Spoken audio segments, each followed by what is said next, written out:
contigo. Tá, só me dá um minutinho aqui. Tá.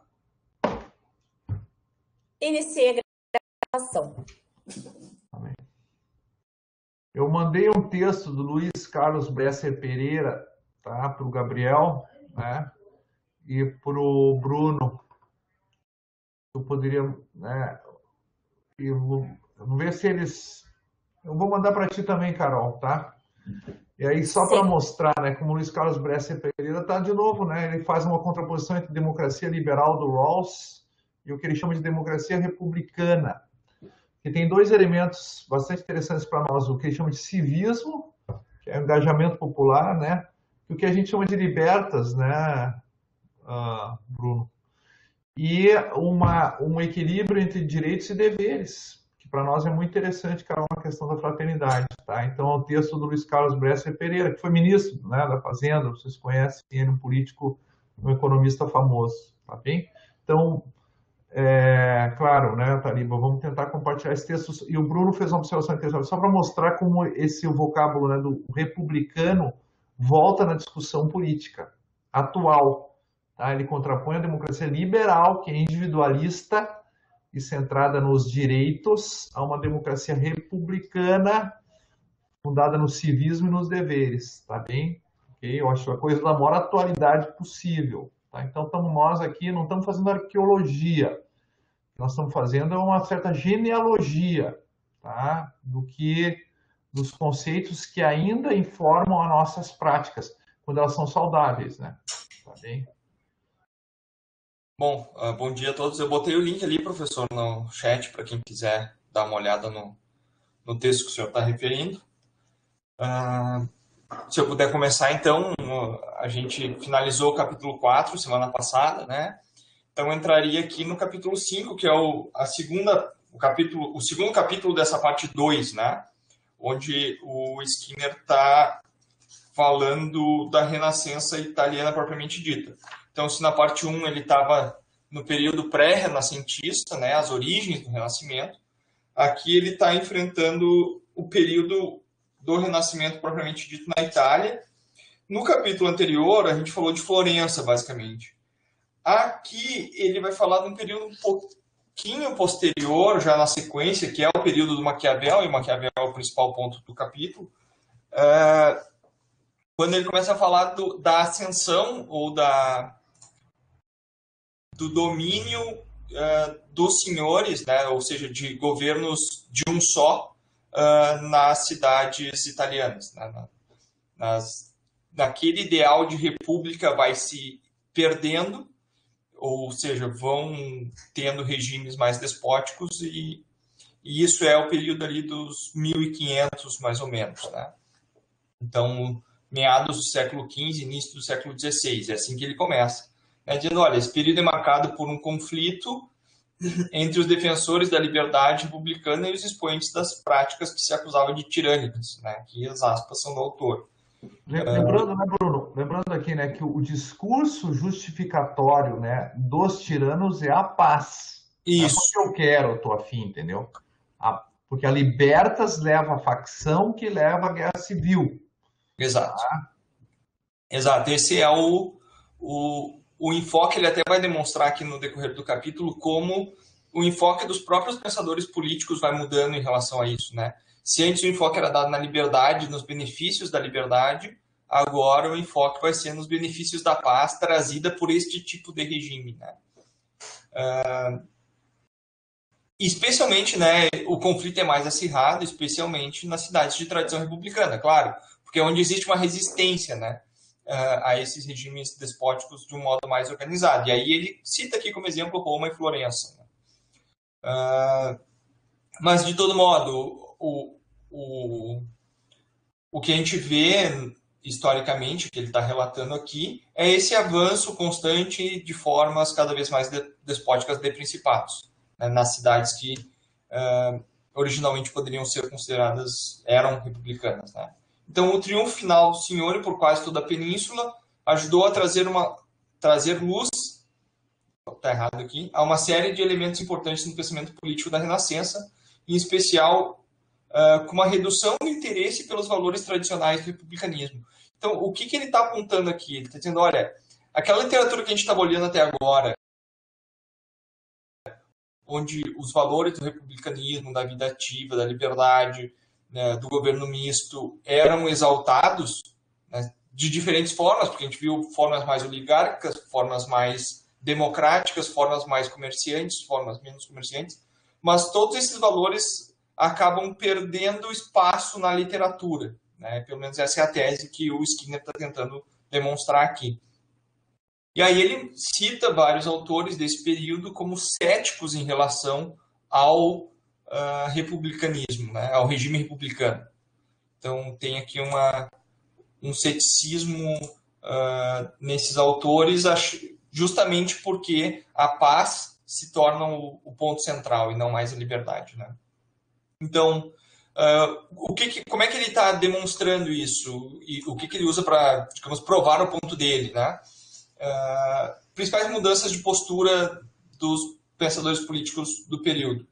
Uma nova valorização do ócio em detrimento ao negócio, né? Ou seja, a vida contemplativa passa a ter um valor mais candente, mais presente na literatura do que a gente viu na semana passada, né? Onde, usando Cícero, existia um equilíbrio da vida contemplativa e da vida política, né? Da vida ativa. E aqui, então, por meio de uma valorização desses autores no Platão, um certo desprezo, ou deixar um pouquinho de lado as ideias do Cícero. Então, Platão se torna o filósofo central aqui nesse período. De repente... Bruno, me lembra aqui um pouco, né? A Gabriela está aqui com a gente, né? Esse afastamento da política do filósofo, né? O Platão, depois da morte do Sócrates, ele só quer uma coisa da cidade: paz, entendeu? Que não incomodem ele. Uhum. Porque a liberdade da democracia levou à morte do Sócrates, tá? Sim. Então, aqui é curioso, né? Volta a Platão e sai Cícero, né? Cícero, que era o cara do engajamento cívico, né? Então, Sim. volta a Platão. Você vai contemplar as ideias na solidão, né, da tua casa, ou nos banquetes, né? Os simpósios com os amigos, entendeu? Discutindo filosofia. Então, você só quer uma coisa das cívitas, né? Paz. Tá? Sim, a paz para que a vida contemplativa possa ser feita, né? Possa ser feita com segurança, né? Bom, enfim, então, justamente nessa linha, né, o conhecimento político, ou a preocupação com a política, o cotidiano, passa a ser tido como algo mais vulgar, né, menos valorizado. Então, aqueles que continuavam preocupados com política também mudam seu público-alvo, né? Eles já estão partindo aqui do pressuposto de que o governo é de um príncipe ou de um só, né? Então, mesmo quando as suas preferências pessoais do autor, no caso, né, são em prol da República, como vai ser o caso do Maquiavel, minimizam a importância do cidadão individualmente considerado, coisa que a gente observava na literatura que a gente analisou até agora, né? Ela era muitas vezes focada pro cidadão, né, para aquele que vai participar e se engajar na vida pública. Enquanto que essa literatura aqui, que depois ele vai chamar de Espelho dos Príncipes, né, no decorrer do capítulo, foca na figura do príncipe, justamente porque já parte do pressuposto de que este é o regime estabelecido e consolidado, né? E claro, o mais célebre desses exemplos é o Príncipe do Maquiavel, mas ele cita outros autores aqui, porque um dos pontos do Skinner, que ele vai abordar lá no fim, mas o objetivo dele é esse, tem muitos comentadores que dizem que Maquiavel é único, é totalmente sui generis, é uma coisa totalmente diferente. E o Skinner está tentando mostrar aqui que não é bem isso, né? Que existiam outros autores desse período que tinham tendências e temas e formas de expressão do seu pensamento político na mesma linha, né? Claro que vão ter diferenças entre eles, óbvio, e claro que Maquiavel é efetivamente bastante diferente, né? Revolucionário em alguma medida. Então, mas ele cita os outros para demonstrar que o Maquiavel não era algo totalmente excêntrico ao que acontecia, né? Então, deixa eu ver os comentários aqui.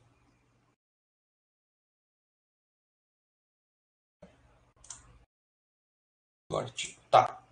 Enfim, essa é a parte inicial, né, do capítulo, até a página 149, mais ou menos. Quando que é o que ele está contextualizando, o triunfo do governo dos príncipes. Tá? Então, e aí vem o Maquiavel. Bom, a partir disso ele entra nessa parte 2 do capítulo, que seria o ideal humanista do Principado. Tá? Então aqui ele separa, até tem para quem está com o livro, pelo menos na edição em português, tem um parágrafo um pouquinho separado um do outro, que é mais ou menos no meio, onde ele mostra na primeira parte elementos de continuidade do ideal humanista com os espelhos dos príncipes, e depois...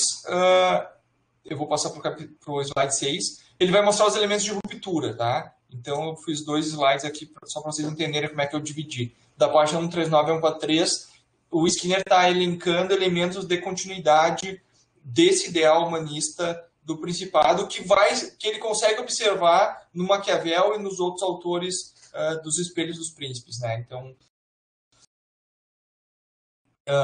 o que são elementos de continuidade aqui metodológicos, né?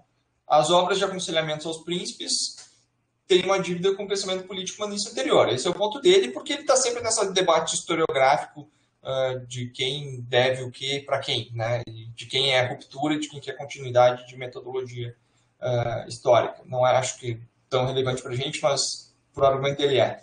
A ideia de estender um espelho para os príncipes era uma forma de lhes oferecer um modelo ideal, né?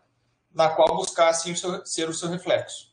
Então, o objetivo do autor do livro, como Maquiavel, como príncipe, é dar uma forma ideal para o governante que está na prática, né? Então, esse aconselhamento ao governante, né? Então, merece destaque à medida em que eles agora continuavam a buscar inspiração nas atitudes e valores definidos pelos humanistas cívicos do começo do século XV. Ele vai dizer que tudo isso está claro no Maquiavel, esses elementos de continuidade. E aí ele cita várias passagens para provar os pontos dele. Acho que não é tanto o caso da gente ser tão metódico assim, mas se quiser a gente pode pegar o livro e dar uma olhada com mais calma. Mas o ponto dele o Maquiavel tem todos esses elementos de continuidade da literatura política do período anterior. O herói ainda era o vir virtudes, né? Então esse homem renascentista, né? Então, a ambição mais adequada a uma personalidade heróica era almejar honra, glória e fama. Né? Como a gente já viu no capítulo passado, essas eram as expressões utilizadas para Deus na Bíblia. Né? Então, esse ideal do homem com total autocontrole da natureza, né? O controle da fortuna aqui, o controle do acaso. Tá? Então, a força contrária a esse homem virtuoso, renascentista, continua sendo a fortuna. A gente vê isso no Maquiavel de modo bastante claro em várias passagens. Né? Então, se o problema é a fortuna, o que esses autores estão fazendo? Eles estão indagando quais qualidades são necessárias ao governante que deseja assegurar que a fortuna seja controlada ou o seu poder seja reduzido. Né? E, para isso, eles continuam se valendo desse ideal esquema conceitual que os humanistas anteriores, dos 400, já haviam estabelecido com o Cícero, né? Que é a ideia de virtus. O do homem virtuoso aqui. Então, o príncipe que adquirir a genuína virtus jamais será dominado pela fortuna em seus negócios. Né? Aqui Maquiavel. Sendo a boa fortuna sempre companheira da coragem, um príncipe com virtus será sempre o que tem as melhores oportunidades para conquistar o apoio da caprichosa deusa em seus negócios. Deusa da fortuna, né? Aqui. Então, são 2 ideais aqui que estão trabalhando conjuntamente, né? Quando eles usam o ideal de virtus. Tanto a ideia de que quem tem a virtus, ou seja, quem está capacitado para tanto, não vai ser arrebatado pela fortuna, ou seja, está à frente dela e tem condições de controlar ela, como também a percepção de que quem é audacioso tem a fortuna do seu lado, né? Então, além de ser virtuoso, também tem que ser audacioso, né? Tem que ser corajoso aqui. Né? Essa é a ideia do que a gente vê no Maquiavel e que já estava nos autores anteriores. Lembro do comentário do Strauss ao Schmitt, mas acho que serve bem para o Maquiavel aqui, né? Quer dizer, diante da situação de perigo, você deve fazer-se mais perigoso que a situação. Tá? Então, assim é que você vai enfrentar. Se a situação é perigosa, isso é um elemento da fortuna. Mas você tornar-se perigoso é o elemento da virtude, tá?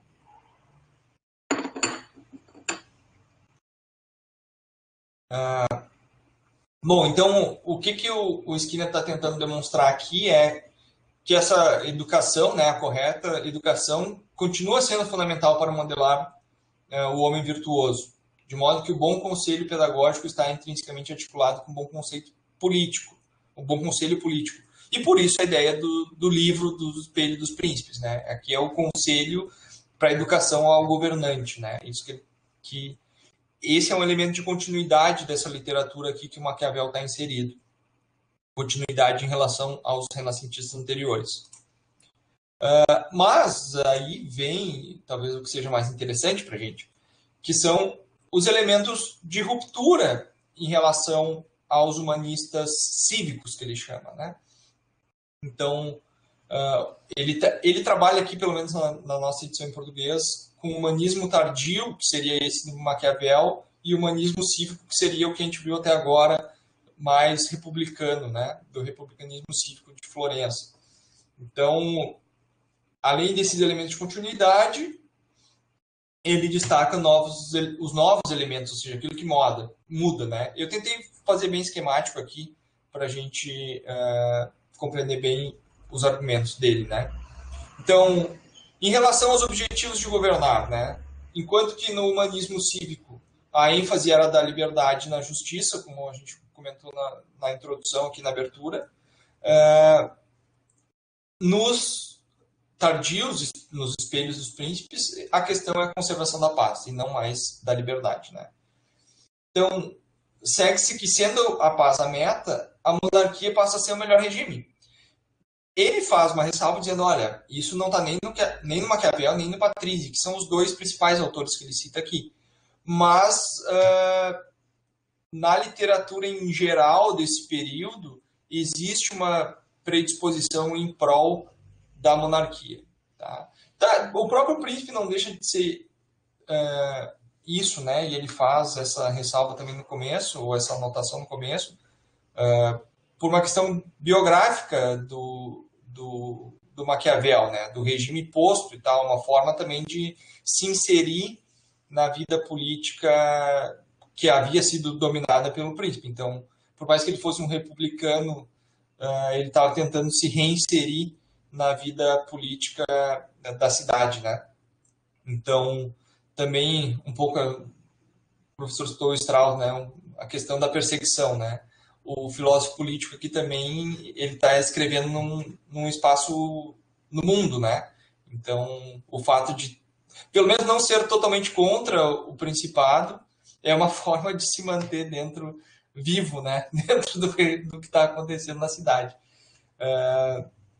Bom, enfim, então aqui uma diferença já então em relação ao período anterior, porque existe pelo menos uma simpatia maior pela ideia de monarquia, coisa que era bem ausente nos republicanos, né, ou nos humanistas cívicos.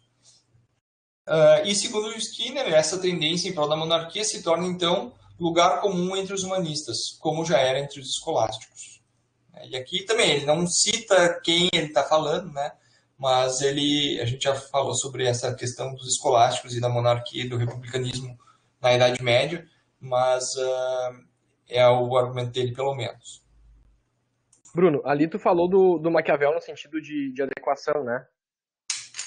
Eu não sei até se o professor concorda ou não, me parece que às vezes alguns filósofos ou pensadores ou pessoas notórias dessa época e de algumas outras também, tem a questão pessoal delas que às vezes é pouco lembrada. O Maquiavel ele até cita no Príncipe, se eu não me engano, a questão da família dele, agradece a família e tudo mais.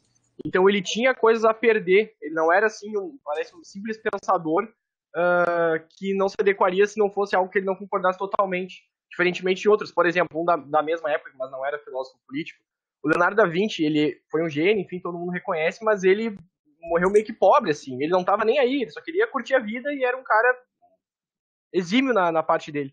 Então acho que às vezes não é muito considerado essa questão pessoal, biográfica, né, do próprio filósofo no contexto da época. Então por mais que ele não concordasse com alguma coisa, talvez aparentemente, ele conseguia se adequar porque ele tinha algo a perder.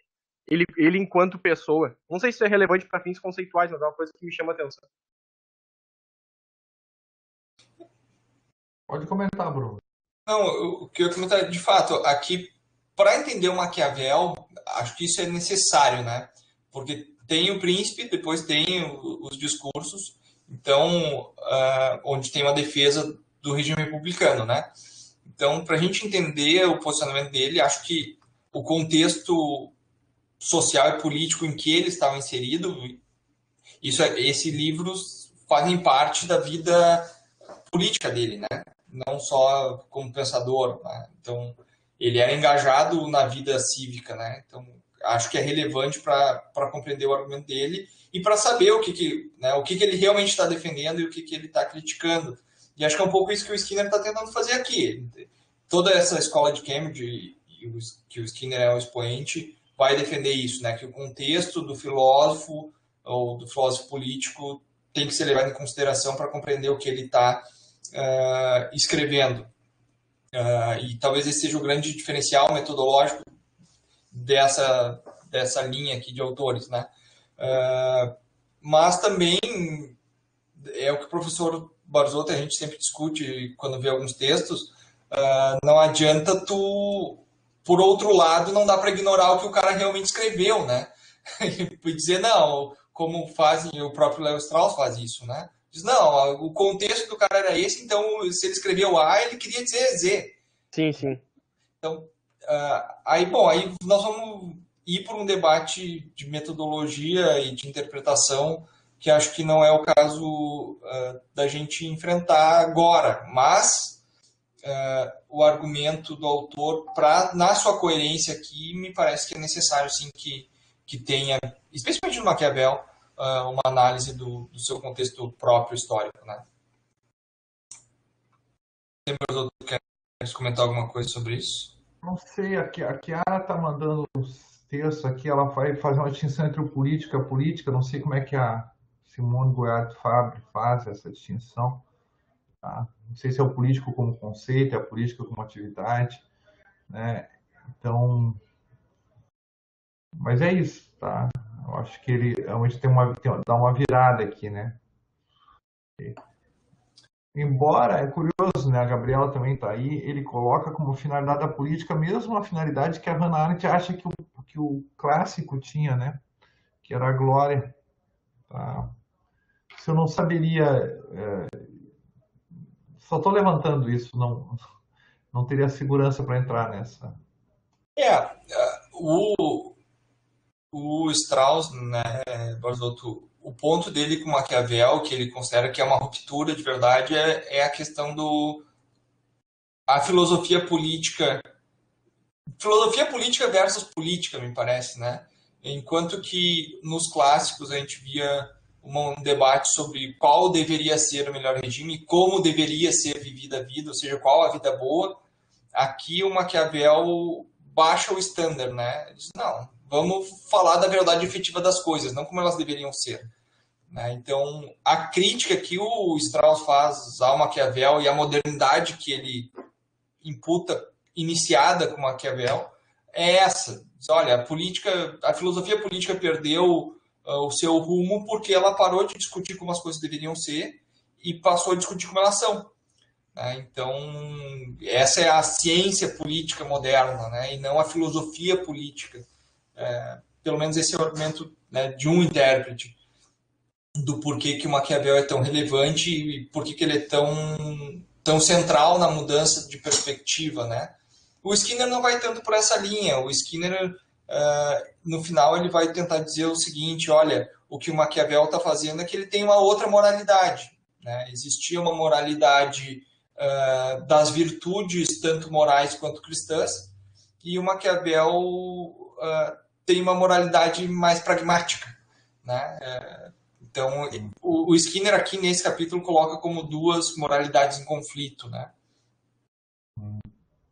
Bruno? Sim. Não, só para reforçar ou esclarecer isso que eu coloquei, professor, é que a Simone, a Fabre, ela fala que o Maquiavel ele não consuma a ruptura né, daquilo que ela chama com o pensamento político clássico, que ela diz o seguinte, que havia um universalismo teológico que caracterizava o pensamento político medieval, cuja essência era buscada pela filosofia clássica, a via traçada por Platão e Aristóteles.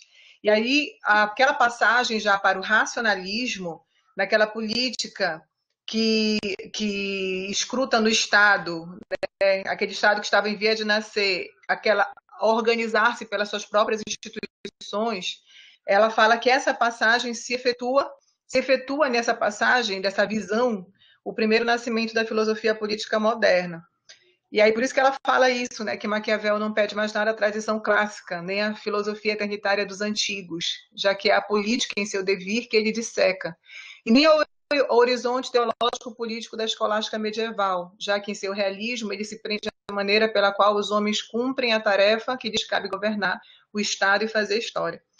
Algo que me chama a atenção nisso que ele está falando, Bruno, agora, sobre essa moralidade de Maquiavel, a gente percebe bem naquilo que o Skinner descreve, que não é que ele tem uma inversão de valores, não, ele percebe, o que é bem continua sendo bem, o que é mal continua sendo mal, é bem claro isso. Só que o príncipe precisa saber quando ser bom e quando ser mal, e isso ele tem uma utilidade, né? Como ele fala, não é tanto, é o método que se diferencia.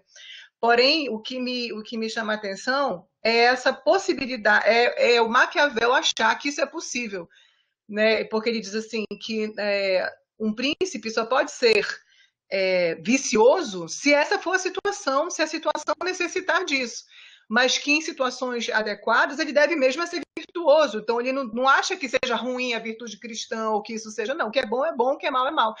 Mas o que me espanta é ele esquecer de um pressuposto necessário para a virtude, que são os hábitos. Então, se você tem hábitos para ser virtuoso, você não muda isso como se fosse uma chave, né? Do lado A para o lado B. Isso que eu acho que falta, assim, eu não vi esclarecido no pensamento dele. Barzotto, queres comentar? Essa questão, né, do hábito e da virtude no Maquiavel, me parece o que ele defende, e pelo menos essa é a leitura do Skinner, que até me parece interessante, é a flexibilidade, né? O homem político, o príncipe, ele tem que estar disponível para fazer aquilo que for necessário, né, para manter o seu estado. Né? Esse é o ponto do príncipe, pelo menos. O objetivo do livro é ensinar ou demonstrar ao governante como manter o seu estado. Né? Então, claro, tem toda uma concepção de história aqui, de que o declínio vai acontecer, né? Uma noção de história cíclica, né? Que a gente vê lá do próprio Políbio, enfim, e não mais uma história linear. O próprio Skinner falou disso no capítulo passado um pouco, eu acho, ou no anterior. Então aqui existe a percepção de que regimes entram em declínio. Né? Então, mesmo ele, como republicano, escrevendo para um príncipe, considera isso um declínio. Né? Então, mas o gestor com virtude, ele pode postergar esse declínio, né? Ele pode dominar essa fortuna de alguma forma. Então, o ponto aqui do hábito da virtude, eu usei a expressão pragmática, talvez tenha uma expressão melhor para isso, mas tem que estar disposto a fazer e pronto a fazer o que for necessário para se manter, né? Independentemente de que isso seja considerado virtuoso ou vicioso. Né? O vicioso pode ser uma espécie de virtude quando está se tratando do homem público, né? do político aqui. Então, existe, me parece, uma moralidade dos cidadãos comuns, né? Que essa é a moralidade cristã e ética e moral, e uma moralidade específica do governante, porque o que o governante faz não é a mesma coisa que o cidadão comum faz. Uns exemplos para Chiara, por exemplo, um governante, um soberano pode declarar moratória, entendeu? coisa que um privado não pode fazer. Se um privado faz assim, não, eu não vou pagar, é quase como roubar, entendeu? Então ele pode agir, o soberano mata sem cometer homicídio, tá? Numa guerra, por exemplo. Então, ou seja, a lógica aplicada ao governante é diferente, ou como diria ali o Bruno estava dizendo, a moralidade é diferente. O mais interessante aqui, ao se referir ao príncipe, é que, lembrando um pouco o Manan, né? No fundo, a virtude é uma disposição habitual. Ou seja, a pessoa está, como é que eu vou dizer assim, fixa num determinado estado. Okay? Então, sempre diante de uma situação de perigo, eu reajo com coragem. Tá? Diante de uma situação em que envolve dinheiro, eu reajo com generosidade, etc. Porque eu tenho essa disposição habitual. E é uma coisa incrível. O Manan, como sempre, né, ele sempre é novidadeiro, né, e original, que a Gabriela está aqui com a gente, né, lembra um pouco a Hannah Arendt, ele vai dizer, a virtude do príncipe, não é a virtus, né, clássica, mas a virtude do príncipe é não ter nenhuma virtude, é não ter nenhum hábito, tá entendendo? O cara não pode ter o hábito de gastador ou o hábito de avarento, porque às vezes ele tem que gastar e às vezes ele tem que ser avarento. Então, você fixa a tua vontade não em criar um hábito, como eu estou tentando, né, fixar a minha vontade está voltada para criar um hábito de temperança, de moderação quanto à comida, tá? E estabilizar aí. Para o Maquiavel, eu seria virtuoso se eu comesse um monte ou fizesse jejum conforme a situação. Então, a minha vontade está voltada não à formação de um caráter, mas a não ter nenhum caráter. Tá? Isso é que eu adorei a leitura do Manan. Tá? O príncipe perfeito é aquele que um dia ele é generoso, outro dia ele é avarento, um dia ele é audacioso, vai e faz coragem, no outro dia ele é temeroso, recolhe a tropa. Ele é pragmático, né? É um pragmático no sentido assim que ele não tem nenhum modo estável de ser afetado pelo mundo. Tá? Porque o virtuoso tem um modo estável de ser afetado pelo mundo. Né? O que é uma coisa absolutamente inédita na história da moralidade. É a moralidade não ter uma moralidade, em nome da preservação do Estado. Tá bem? Bom, agora, Bruno, uma coisa aqui que ele vai falar depois é o seguinte, né? Se eu persigo a honra, a fama e a glória, eu só vou fazer isso se eu for eficaz. Tá bem? Estava assistindo ontem Borgen, né? Que é uma série política dinamarquesa em que a primeira-ministra, para formar o governo, né, ela conversa com o partido da minoria e o cara propõe uma adesão ao programa dele, ou seja, só vota a lei orçamentária, está assinando uma prova a lei orçamentária, o governo dela cai, que só tinha 2 meses. E daí ela diz assim, não, eu não quero ser lembrada somente como alguém que te substituiu. Porque ela está falando com o cara que ela tinha derrubado. E daí falou, não, mas no caso não é esse. O caso é se tu vai ser lembrada ou não. Porque se você não passar essa lei orçamentária, teu governo vai ter sido de 2 meses. Tá? Então ele está falando, olha, a glória, a fama vai vir com a eficácia das tuas ações. Tá bem? E de fato tem razão. Agora, aqui a gente tem que ter claro uma coisa, e só ficou claro aqui com a fala do Bruno para mim, tá? E com uma releitura que eu fiz aqui do capítulo para hoje. Né? Mas eu vou deixar para falar quando o Bruno vai falar do Agástocles, né, Bruno, mais para frente, né? Vai falar do Agástocles ou não? Não, o Agástocles é o malvadão, né? O Agástocles é um cara que se manteve no governo, mas era tão perverso que, ao contrário do que a gente imagina que o Maquiavel faria, o Maquiavel não aprova. Ele diz assim, olha, ele obteve o poder com a sua conduta. Anotem todos vocês, tá? Para a gente ficar com uma impressão clara do Maquiavel depois dessa leitura, né? Para a nossa formação. Tá? A passagem em que, talvez alguém já tenha achado a página aí, né? Em que o Maquiavel fala do Agástocles, que era um tirano, acho que não me engano, da Sicília, né? E era um perverso. E ele diz assim, ele conseguiu ficar no poder, mas ele não adquiriu glória por esse tipo de ações. Matar, roubar, mentir. Então, o o Maquiavel reprova, tá? Reprova o Agátucles. Daí, página 158. Obrigado, Chiara. Tá? Mas, vou dizer, agora não entendi mais nada, professor.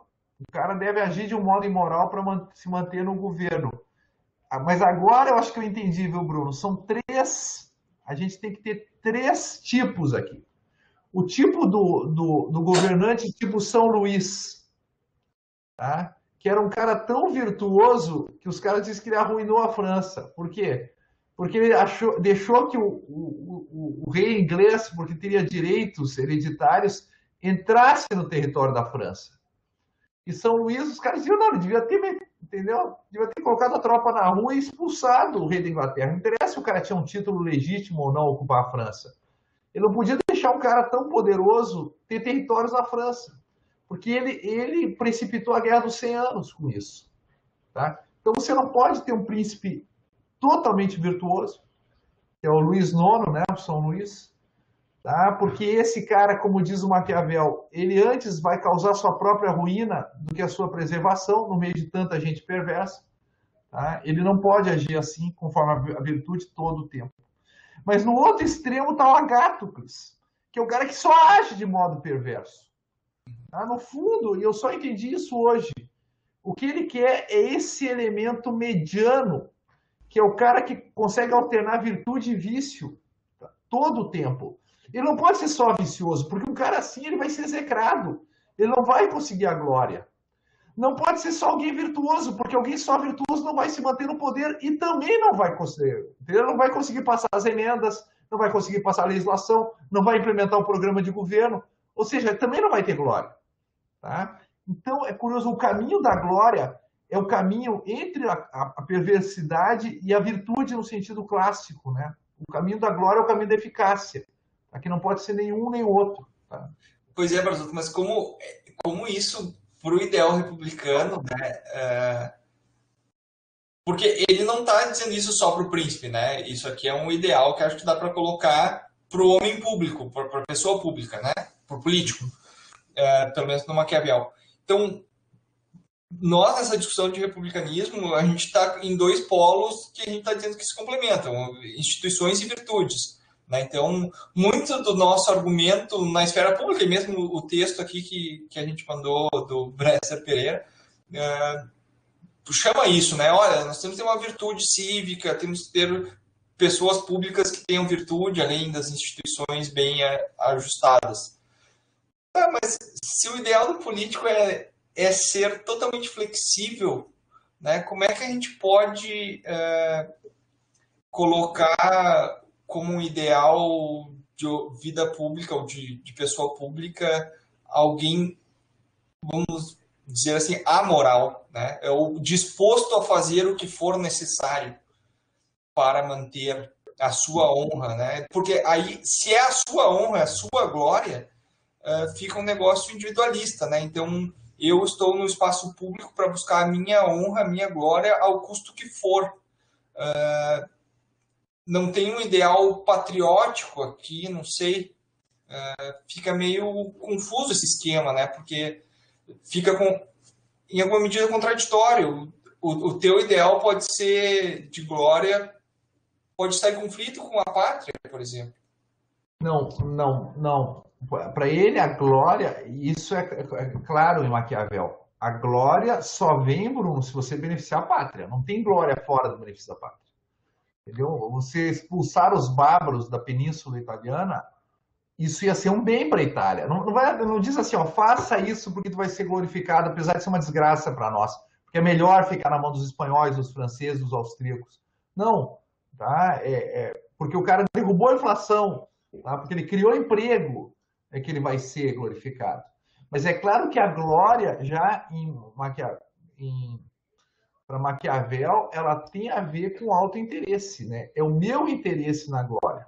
Uhum. Então aí, Bruno, só tem um jeito, tá? Só tem um jeito.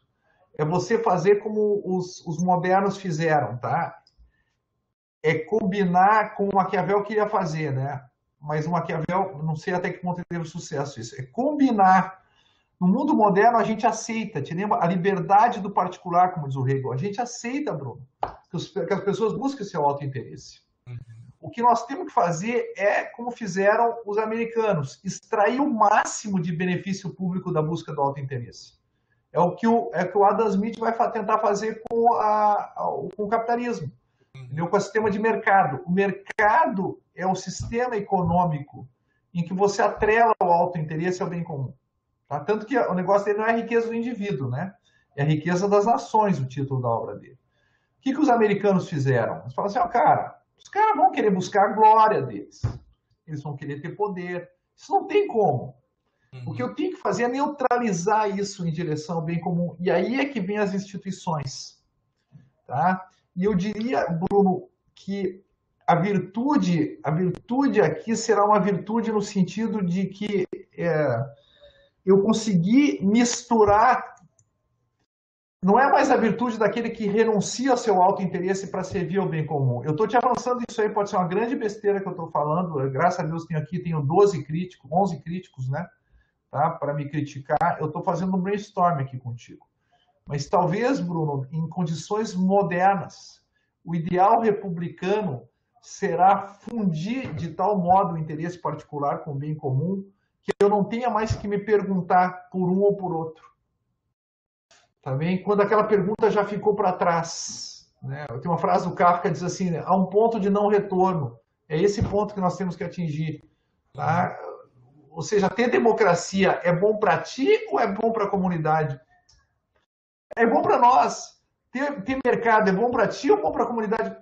Eu não consigo mais me colocar de fora do mercado para fazer essa pergunta. Porque, Bruno, eu tenho instituições que impedem o monopólio de concorrência, eu tenho juízes imparciais, eu tenho leis claras, tá? De tal modo que eu não vou ter condições fáticas de me colocar na posição de fazer que o meu interesse seja contraposto ao bem comum, tá? Eu acho que essa é que vem toda a arte institucional. De modo que você não tem que se perguntar ao acordar de manhã e ir para o teu trabalho se você está buscando o teu interesse ou tu está exercendo uma virtude. Tá bem? Eu não sei se for muito... Eu acho que a gente vai matizar isso com o tempo e vocês vão me refutar, entendeu? Mas tá entendendo? Né? O cara lá que jura a bandeira americana, que está conseguindo a cidadania para ele, Bruno, há uma emoção ali, entendeu? Eu vi um programa, um documentário sobre imigrantes, né, imigrantes unidos, né? A mulher, uma venezuelana, falando, pô, mas eu amo os Estados Unidos. Cara, ela ama os Estados Unidos, Bruno, e ela ama a si mesma. E as duas coisas não se opõem. Mas olha, aí que tá, né, a gente alcançar isso. Achei ótimo que o senhor colocou, professor, mas não, no caso, eu concordo com o que o senhor falou. O problema é que, trazendo para o país latino, por exemplo, Estados Unidos, o senhor trouxe o exemplo. Eu sou, sei lá, exemplos claros, assim. Interessa se eu sou Biden ou Trump, eu vou amar os Estados Unidos de qualquer jeito. Já aqui no Brasil, supostamente, não só nessa dicotomia que a gente vive agora, mas em outras também, se tu discorda, tu tem que ser destrutivo para tu reconstruir aquilo que tu acredita.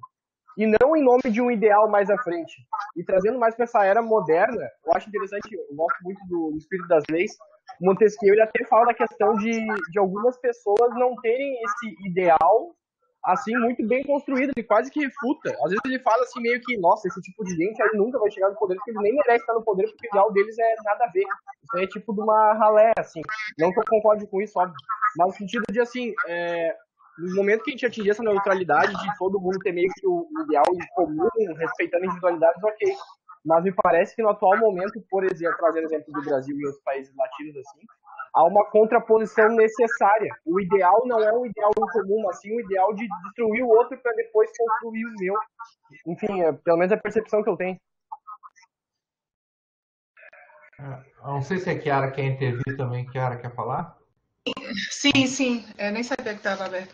Não, professor, sobre, ainda, voltando um pouquinho no Maquiavel, quando o senhor colocou que a glória só vem em benefício da pátria, mas na página 151, ele fala, o Skinner, que o Maquiavel dedica 3 capítulos do Príncipe, né, à análise de assuntos militares, mas ele diz assim, ele abre até aspas e copia, como Maquiavel disse, que os principais fundamentos de todo o Estado consistem em boas leis e boas armas, só que ele usa Estado com letra minúscula, de propósito, e ele diz lá na nota de rodapé que, na verdade, antes mesmo do Estado como a pátria, seria a defesa da sua condição de príncipe. E isso me faz lembrar essa questão do se manter no poder a todo custo, e mesmo que seja o custo da pátria. Eu não sei se... Não, eu acho que você foi clara, Chiara. Eu acho que você foi clara, tá? E vou tentar te responder pelo que eu entendi, que é o seguinte: mas não te esquece que o exército tem que ser feito de cidadãos. E isso para o príncipe não é uma coisa que ele vai poder conduzir para onde ele quer, tá? É curioso, Chiara, que todo tirano ele se cerca de estrangeiros, né?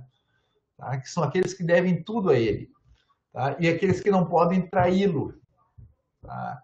É muito frequente, por exemplo, que seja membro de uma minoria religiosa. Em países muçulmanos, não era incomum você ter um cristão em altas posições, ou um judeu em altas posições. Por quê? Porque deviam tudo ao príncipe. Tá? Um exército de mercenários, um exército de estrangeiros deve tudo ao príncipe. Agora, se ele está dizendo, o Maquiavel bate muito na questão militar. Eu tenho que ter o exército de cidadãos. Cara, não é tão... E o exército de cidadãos não é aquele que vai servir ao príncipe. É porque a pátria vai ficar desguarnecida se eu não tiver cidadãos. Tá? Esse é que é o ponto. Então, aqui, viu, Chiara, eu acho que o Maquiavel, ao pensar as questões militares, ele não o faz de modo a blindar o príncipe em relação ao próprio povo. Tá? Embora, claro, ele fala que tem que agradar o exército, que não sei o que é importante ter as armas sob seu controle, né? Ele vai trabalhar isso aí. Mas eu acho que ele não fecha completamente a porta a uma ideia de que o fortalecimento militar da cidade não é algo a ser feito somente em prol do príncipe. Tá? Bom, a gente adiantou um pouco, eu vou retomar os slides, acho que os temas vão ressurgir. Mas, porque esse ponto aqui me parece bem importante, né?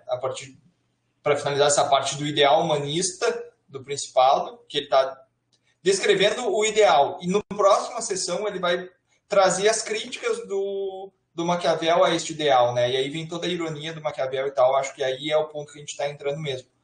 Mas essa questão da virtus, né? Ou seja, da virtude naquele estilo do Cícero, que é o ideal que ele tem no seu background, versus a ideia de virtude, né? Que é essa flexibilidade que a gente está colocando, né? Então, a virtude não é a virtus, né? A virtus é esse ideal ético-moral cristão, já dos humanistas, de honra, glória e fama, mas, assim, de um modo ético, vamos botar com essa expressão, enquanto que a virtude é essa flexibilidade que a gente está comentando. Então, o que ele está apontando diferença que o Skinner em relação ao ideal humanista e o que o pessoal tardio e o Maquiavel fazem, né? Na literatura anterior, a virtus era, da mesma forma como ainda é para Maquiavel, a capacidade de enfrentar a fortuna para atingir a honra. Mas essa literatura era destinada a todas as pessoas, né? Não havia, até porque era um ideal republicano, então tem um certo tom de igualdade. A gente viu, olha, todos podem atingir a honra, a glória e a fama, se forem bem educados e tiverem virtude, né? Enquanto que agora aqui o interesse não é com todo mundo do povo, né? O interesse é com o governante, então, e não com os cidadãos de modo geral. Consequentemente, as qualidades que merecem ser admiradas no príncipe são diferentes daquelas do cidadão particular. O Skinner diz que isso é adaptado do Aristóteles, da política, mas também não fundamenta. Eu fiquei curioso, mas eu não sei se é o caso. É que ele fala na prudência, né? Que às vezes o cidadão não precisa ter a prudência, precisa ter só a opinião reta, o ortus doxa, né? É a opinião reta. Tá bem? Ele não precisa ter a visão do todo, né? Ele precisa saber só que é correto seguir a lei aqui. Então, é só nesse sentido que Aristóteles fala que a virtude do governante não é a mesma do cidadão. Mas ele diz que o governante tem que ter virtude moral para Aristóteles, não é essa a virtude. Sim. Claro, mas a ideia adaptada de Aristóteles aqui é que o governante tem um estándar diferente do cidadão, né? Da pessoa comum, que não é a pessoa pública. Mas, enfim, o que ele está dizendo aqui? Olha, o ideal humanista conjugava essas virtudes platônicas, prudência ou sabedoria, temperança, fortaleza da alma e justiça, com as qualidades cristãs, piedade, religião e fé. E esse é o ideal do homem renascentista, né? Esse vir virtudes que a gente está destacando desde o capítulo passado. Além disso, também se coloca como qualidades dos reis e dos príncipes liberalidade, magnificência e clemência. Né? Aí vem o ponto, isso não é tão exigido assim das pessoas comuns, mas é uma virtude que traz honra, glória e fama aos governantes. E é justamente contra isso que Maquiavel está se opondo. Pelo menos essa é a tese do nosso autor aqui. Né? Então, por um lado, ele não é inteiramente sui generis, como a gente já viu até agora. Ele está inserido nesse gênero literário e ele tem essa base terminológica e das virtudes que vinham dos humanistas cívicos, né? Mas ao reconhecer isso, a gente também consegue enxergar como o objetivo dele era ser irônico, né? Era repudiar esse ideal de que o governante deve ser um homem virtuoso neste sentido ético, moral e cristão, pelo menos aqui no Príncipe. Né? Então, os dois aspectos centrais do questionamento de Maquiavel aos seus autores contemporâneos, ou seja, aos outros humanistas. Né? É uma crítica de uma visão ingênua de que um coração virtuoso alcançará honra, glória e fama. Né? Então, a força bruta aqui é importante para Maquiavel, né? Essa questão militar que a gente estava comentando. A manutenção de um governo bem-sucedido depende de uma disposição inabalável a suprir as artes da persuasão mediante recurso à força militar efetiva. Pelo menos em parte, virtude envolve uma qualidade militar, portanto. Né? Essa é aqui a virtude é um termo que a gente usa só para essa visão do Maquiavel, criticando o vir virtudes, né? Ou dizendo o governante não é isso. Né? Para se manter, para manter o seu estado, ele precisa de algo diferente. Então, a virtude não é tida por ele como uma conjugação dessas virtudes morais e cristãs.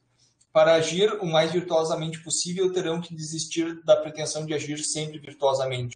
Acho que o professor já tinha comentado isso também, né? Então, a moral da história é mais ou menos a seguinte. Um governante que tenha firmeza para dar um exemplo ou dois, né, de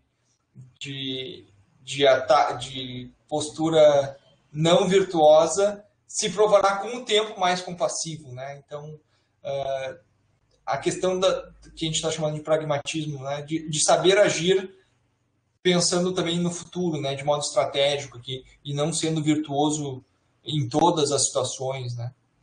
Eu aqui acho que um exemplo ou dois aqui se refere a um exemplo de um castigo. Né? Se ele for cruel, tá? Se ele for cruel em dois casos e criar um medo na população, no fundo ele é mais compassivo, ele não precisa mais usar violência. Entendeu? Então, um pouco eu acho que essa é a ideia.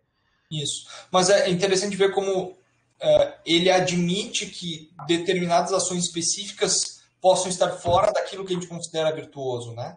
Isso é necessário para o governante. E ele não está falando do cidadão privado, né? Ele está falando do governante. Mas, por outro lado, não é que ele diga que não precisa da virtude, né? A virtude ela é uma ferramenta, né? Acho que talvez essa seja uma forma boa de colocar. Ela é uma ferramenta que pode ser utilizada para determinadas funções. Né? Então, nada que a Maquiavel é mais importante do que manter as aparências, né? E isso nem é difícil de se obter. Diga. A virtude é uma forma, né? Como dizia o Denis Rosenfield aqui, a forma da ação eficaz.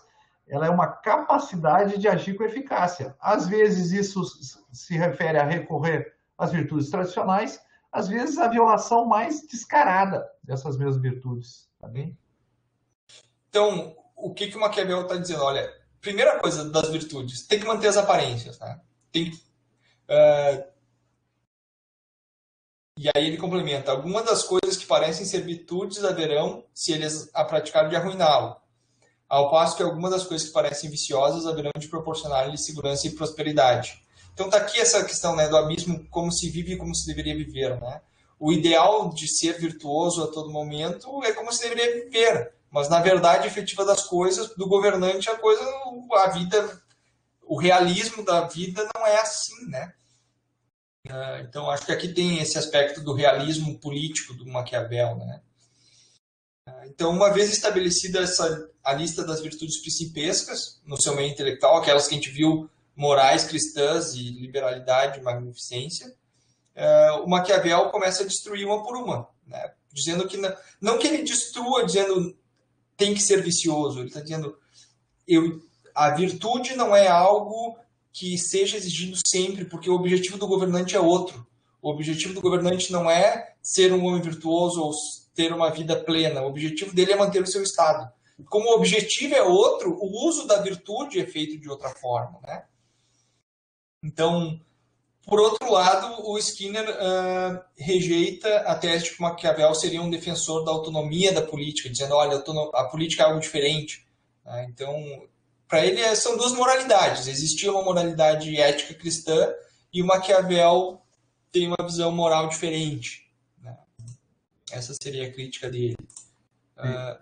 Falta 2 slides só, não sei se dá para terminar, Barzotto. Não, eu tenho uma demanda doméstica aqui, Bruno. Tá? Eu faria esses 2 slides a semana que vem, com tranquilidade, mas já leríamos o 6, né? Quem que é o 6, Bruno? É você também? Não. Eu? Não, sou eu. É o Ataliba. O Ataliba, tá, Bruno. Ataliba, prepara para nós então, Ataliba, tá? Beleza. O 6, mas o 6 é todo... O 6 tem quantas páginas? 49. Eu me lembro, não é muito comprido perto dos outros. Não, vamos ler todos 6. Preparamos todos 6, tá? Para a semana que vem. Se não der para apresentar, tudo bem mesmo, porque o Bruno tem que terminar. Tá bom? Tá bom. Mas nos vemos, pessoal. Foi uma alegria discutir com vocês. Aqui agradeço, né, as observações de todos, né? E aqui a Chiara, a Gabriela, né, se fizeram bastante presentes. O